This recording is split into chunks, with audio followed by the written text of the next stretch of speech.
اعوذ باللہ من الشیطان الرجیم بسم اللہ الرحمن الرحیم۔ نظر بد سے حفاظت کا وظیفہ۔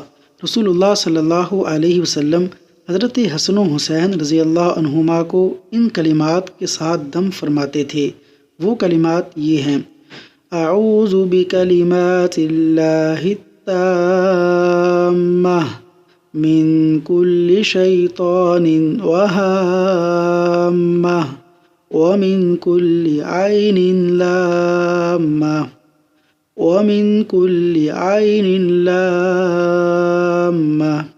ترجمہ: میں اللہ تبارک و تعالیٰ کے کامل کلمات کے ساتھ پناہ مانگتا ہوں تمام جنوں آسیب سے اور ہر بری نظر سے۔